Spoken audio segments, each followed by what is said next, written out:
What's going on, guys? Welcome back to another video and welcome to your stimulus check update, stimulus package and infrastructure update and daily news report for Friday, June 11th. So the IRS is sending out more stimulus checks. Yes, we are getting reports that the IRS is sending out more checks. Just this week, they sent out an additional 2.3 million checks. However, we are also getting a lot of people here in the comments saying that they have received their additional stimulus check. They got their fourth stimulus check. And I want to be 100% upfront and clear with you guys. A fourth stimulus check has not even been passed.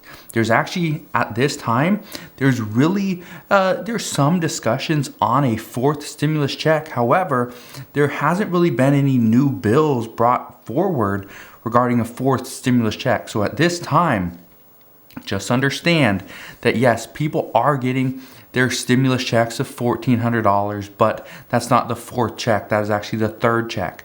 Also, many people are getting checks, are getting direct deposits of over $1,000, and these are considered stimulus checks.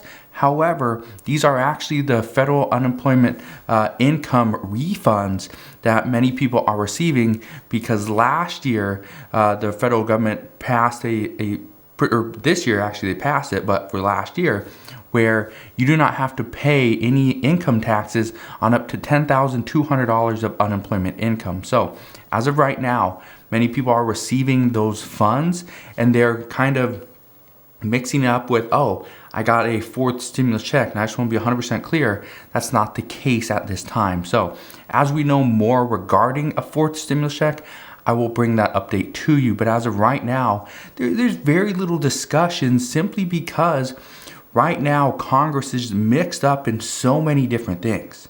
We know more lawmakers are in support of an additional stimulus check or a direct deposit. Right now, some are wanting to refrain from calling it a stimulus check just because of the connotation it has associated with it at this time. But what we know is that Senator Bernie Sanders, he's really been pushing for a $2,000 per month stimulus check, or essentially it's a $2,000 stimulus check and then $1,000 per month after that as a recurring payment. We also know Representative Pramila Jayapal, she's been pushing for this as well. But here's where things get a little tricky, is even though these progressives are pushing for an additional stimulus check, what we're hearing is that they are actually not opposed to passing other legislation that would essentially be the exact same thing. So let me just give you an example of this. Let's say, and we know this, that a study recently found that the stimulus checks actually helped reduce food insecurity substantially over the past year. But what we know is if the American people are going to spend their money on food anyway, lawmakers at this time are like, okay, well, instead of passing a stimulus check because of Republicans aren't going to go for that, and some moderates in the Democrats aren't going to go for that either. For example, Senator Joe Manchin, what they are saying is, why don't we just pass additional nutrition assistance or expand who is eligible to receive it? Because that would essentially do the exact same thing if the American people are spending their money on food anyway. So again, this is just where these talks are starting to progress. And the reason why I say progress, because we are starting to get closer to an end. The problem is things in the middle are getting so murky and so complex at this time. And again, I'm going to keep you updated on all that stuff, as we hear more. But this is kind of where these talks are progressing at this time is, okay, let's change it up. Instead of stimulus checks, let's provide additional relief in a form of a nutrition assistance program or something else, right? That's kind of where we're at. We also know one of the hard things right now is that Bernie Sanders, he is also pushing for the $15 minimum wage provision. However, we know that's something that it cannot be included into the next infrastructure package if it is to pass through a bipartisan bill, because Republicans aren't going to go for it. And then if it tries to pass through a budget reconciliation, then we know the Senate parliamentarian, Elizabeth McDonough, she's actually going to pull that out anyway because it doesn't actually meet the Byrd rule. So there's a lot of issues there, but Senator Bernie Sanders is pushing for this. This is also one of the reasons why he is opting for pushing for a stimulus check as opposed to fighting for the $15 minimum wage, simply because the stimulus check could be thrown in and can't be pulled out under the Byrd rule, yet the $15 minimum wage can. So again, it's just about playing the political game at this point. So we'll see what happens. But we do know that right now progressives, even though they want to see a stimulus check, they are fighting for additional relief to the American people. They say that the American people need more help, and it's up to them to provide that assistance.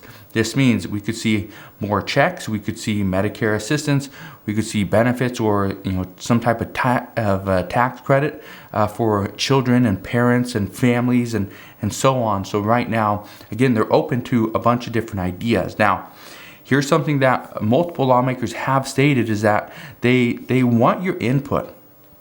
If you can, make sure you call your representative and let them know how they're doing. Let them know if you have an idea that may work. You never know. Maybe they pick up your idea and run with it. So just let them know, give them an idea of how well they're doing, and just be there for them. Because right now, some are saying that yes, they do listen to the calls from their constituents. They are listening to people's letters and reading them and emails and things like that. So at least they are listening to what we have to say at this time. I don't know if it's every representative, but there's some that are listening to what their constituents have to say. So right now, Congress is actually working on multiple different plans, but right now it's difficult to tell which ones will actually get through. Some are better than others. We knew that the GOP, their offer of roughly $1.1 trillion actually got turned down by President Biden, not because of the overall amount, but because of what was included. There was no climate change in there. And the big thing was that it was actually taking money away from the previous stimulus packages in order to pay for it. And that's something that the Biden administration does not want to do. We know that Democrats are trying to push things through in hopes that something at least will pass. And this is what we're going to see, is the House Democrats are going to just start trying to pass certain bills in hopes that something will stick, something will get kicked over to the Senate and actually pass. Now, is there a good chance that this is going to happen and the Senate's going to pass something? No, there's not a great chance that this is going to happen, but at least the House is proactive and doing something to hopefully get a deal done in the end. What we know is yesterday morning, a U.S. House committee actually voted 38 to 26 in favor of spending $547 billion on over 5 years on a surface transportation bill. This is something that I brought up last week as well, that they were going to start voting on this. This actually happened yesterday morning, and it did pass. So this will now move a little bit forward. The Senate earlier this week also passed a bill for $250 billion, and this is for the U.S. to compete with China. Now, I want to just pause on this for a moment, simply because a couple days ago, I did a video. And if you feel like I tricked you into watching the video because I said Senate passed a bill, this was the bill that the Senate passed on the competitiveness with China. Now, some people were saying that, I tricked them because I put in the fourth stimulus check, then put a little bracket, and then Senate passed a bill. If the Senate or the House passes a bill regarding stimulus, I will put in the very beginning of the video, or the title, passed or confirmed or something major, so that that the fourth stimulus check, that's been passed. Okay, so I just wanted to pause on that for a second, because if you feel like I tricked you, I'm sorry. That wasn't my intention. I just wanted to put everything that I was going to talk about in the video, in the title. That's exactly what I did. That's what I've been doing. And so hopefully you kind of understood that. Anyway, Right now, we have multiple reports of competing groups. We have two bipartisan groups, which is good. It has to be bipartisan because that is exactly what Senator Joe Manchin wants. That's exactly what President Biden wants at this time as well, is a bipartisan bill, but doesn't mean the Democrats are going to stop moving forward with a budget reconciliation as well. So there's a group of bipartisan senators that are actually putting together a bill as we speak. Reports indicate that this group has reached an agreement, okay? I'm not going to say that this was agreed upon, okay, yet. But reports are indicating that they have reached an agreement on the overall price and the different amount set for each piece of legislation. However, there are conflicting reports at this time that say an agreement has not yet been made because some members of the group don't know what the overall amount actually was. But what Senator Mitt Romney is saying is that there was an agreement because they went line by line and said, okay, this is how much this is going to cost, and this is going to cost, and this is going to cost. All you have to do is add it all up, and that is the overall price. And so everybody agreed on all the line items. But nobody added it up at the end and said, this is the amount, does everybody agree? If you agree on the line items, and everyone says yes, then the total amount should be agreed upon as well. That's at least according to Senator Mitt Romney. So that's where we're at there. And then we have a group of bipartisan representatives in the House that are actually working through the Problem Solvers Caucus, and they're putting together a plan as well. Now, some are saying that this would most likely be a better plan because the Problem Solvers Caucus usually does this type of thing. They put together a plan or proposal that both sides could agree upon. And they actually have a larger group. They have 29 Democrats, 29 representatives, as opposed to the group of bipartisan senators who I believe it's only 5 and 5. So we'll see which one's going to come out and have a better plan. However, reports indicate that sometime next week, this group from the Problem Solvers Caucus will actually have more updates on what their plan entails, because as of right now, they are not being very upfront with what is in their bill and how it is going to be paid for. However, both groups have stated publicly that their bills will be fully paid for. The problem is right now we just do not know how exactly this is going to be achieved. Whether they're working with President Biden on this or not, we honestly don't know at this time, but my guess is we will get more information either later this weekend or sometime next week. Now, one of the problems that we are facing is there's a few Democrats that have mentioned that delays keep on stopping them and these delays keep on happening. This is something that I mentioned the past few weeks as well, is we're going to continue to see more and more delays. The infrastructure package was supposed to be negotiated already, however, and passed, or at least agreed upon.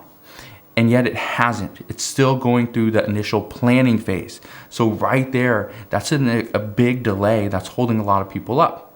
Well, here's something that came out yesterday that I want to mention because this is actually really important. Right now, okay, the Senate is split 50 to 50, 50 Democrats, 50 Republicans. Here's what you need to understand. AOC came out yesterday and alluded to the fact that the Senate is not getting any younger, okay? And Democrats need to move fast, and they need to do this so they do not lose their 50 vote majority. Right now they have a 50 vote majority. If something bad were to happen, let's hope it doesn't. Okay? If something were to happen and one of the Democratic senators were to pass away, okay? First off, there'd probably be another senator that would fill the seat until a special election would happen, and then whoever wins that election would then be the new senator, okay, and fill the remaining term. Well, this is exactly what happened back in 2009, and this is exactly what Representative AOC was referencing, is that Democrats had a 60-vote majority. They had a filibuster-proof majority back in 2009. And Democrats took their time. They waited around. They took their time trying to get bills done. This was under the Obama administration. Well, unfortunately, Senator Ted Kennedy ended up passing away after 4 months as a senator. And so that right there, they lost their 60-vote majority. they had another Democrat come in and take over his seat for, I think, another month or so. And then the special election went on, and then we saw that Republicans gained that seat. So then Democrats end up losing their filibuster-proof majority, and it went to 59 to 41.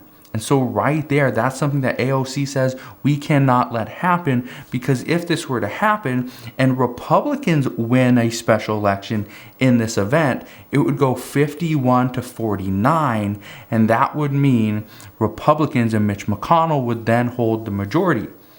Well, we know what would happen then is this big spending bill of infrastructure at $4.1 trillion or whatever President Biden is wanting to do, that would never happen. So that's kind of what she's alluding to there, is they need to pass big and bold legislation. They need to do it now. Experts even say that if Democrats want to pass big and bold legislation, they must act quickly, as the longer they wait, the less legislation they will eventually get passed. And we know the American people just want answers. Many are still waiting for additional help. Millions are still without, or are going to be without, income very soon, as their unemployment benefits on the federal level are going to expire. This weekend, just to give you an idea, 4 states will be ending their federal unemployment boost. That's a $300 per week bonus. Plus, you will not be getting, and this is where things get really tricky, is, okay, is it just the $300 boost, or is it also pandemic unemployment assistance, and is it, the long-term, unemployed as well? Right now, that's where things get really tricky, and it's going to come down to state-by-state basis. But what we know at this time is some states are going to allow the pandemic unemployment assistance. So for gig workers and self-employed, you can continue to get unemployment benefits, but you will not get the $300 per month boost. Okay, and this is going to come down to a state-by-state basis. So just understand that currently this weekend, so in what tomorrow is going to be the last day, Sunday is going to be a new week, is that the states of Alaska, Iowa, Mississippi, and Missouri will all be ending the federal unemployment boost. So if you live in one of these states, just understand what is about to happen.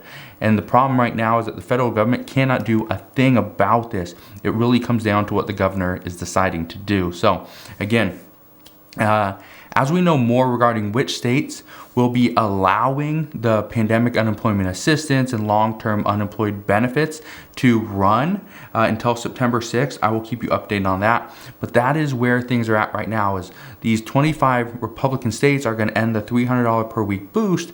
However, some will continue to pay out for the pandemic unemployment assistance. And that's where we're going to see millions of people, if they lose that could be detrimental to a lot of people, especially the self-employed and gig workers, Uber drivers, Lyft drivers, people like that. And so that's actually, hopefully, this is going to stay intact in the majority of the states, but we will see what happens there. Now, in other news, I have a few different stories I want to bring up, because I think these are pretty important for some very different reasons. But first off, 2 passengers, and you may have heard this story already, but 2 passengers on a Royal Caribbean cruise ship actually tested positive for COVID. Now, they were both sharing a room together. The ship actually requires every single passenger on the ship and crew member has to be fully vaccinated, which means you would have your either 1 Johnson & Johnson shot or your 2 Pfizer and Moderna shots, and then you'd have to wait 2 weeks after that shot, and then you'd be considered fully vaccinated. So this is a fully vaccinated cruise. And they're actually, obviously these passengers were fully vaccinated, but in addition to that, they tested negative just days before they embarked on this cruise. So these 2 passengers will be in quarantine down in St. Martin, I believe.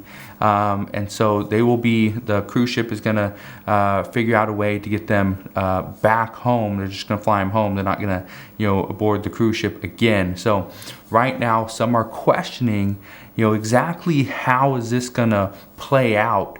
This is, I believe, a Caribbean Cruise Line ship. But some are wondering, how is this going to play out? Because the vaccines were supposed to be the saving grace for the cruise industry. But now the first big cruise that comes out actually has 2 positive cases, and this luckily the ship is only operating at about, I think, 30% capacity of their 3,000 limit people. So we'll see what happens here, but this could be very interesting to see how this really plays out for the cruise industry, because this is a big loss. I think this is a big loss depending on how you look at it. But again, this is just one cruise ship. We'll see what happens as kind of we move forward. We also know good news is a man out of Ohio was actually not going to go and get the COVID vaccine. He said he just wasn't going to get it. However, when the Ohio governor decided we're going to give out $1 million to people that go and get the vaccine, we'll pick out one lucky random winner. Well, he decided, there's a chance I'll win $1 million, so I'll just go and get the vaccine. Well, turns out the governor ended up picking his name and he won $1 million. So yeah, he will be $1 million richer. Obviously, he'll have to pay taxes on that, I believe. And so I thought that was just an interesting story. Wanted to bring that up so that you guys, it's not trying to entice you to go get the vaccine, because chances are you're not going to win $1 million, right? Just to give you a heads up, it's probably not going to happen. But this one lucky guy, he actually did. So good news and great for him. We also know the Texas governor, and this is actually pretty big, is actually going against President Biden, and he's going to use some of his $1 billion in federal funding to restart the construction of the border wall between Mexico and the United States. This is something that the Texas governor, Greg Abbott, has been wanting to do. Didn't want President Biden to stop the construction of the wall, so he decided he is going to pay for this out of the state's budget himself. So that's what we know right now. Hopefully you guys have a wonderful rest of your Friday. Have an incredible weekend this weekend as well. Go out, do something fun, enjoy hopefully it's nice and sunny. Hopefully you have just a great weekend, have a lot of stuff to do, hang out with family, friends, whatever you want to do. Let me know. I'm just curious. What do you guys like to do on the weekend? I'd be curious to know. Usually, you see what I'm doing. I'm usually working, spending time with my kids. You usually don't see that, but I do that every single day. So I just want to thank you guys for watching. Consider subscribing, and I'll see you guys on the next one.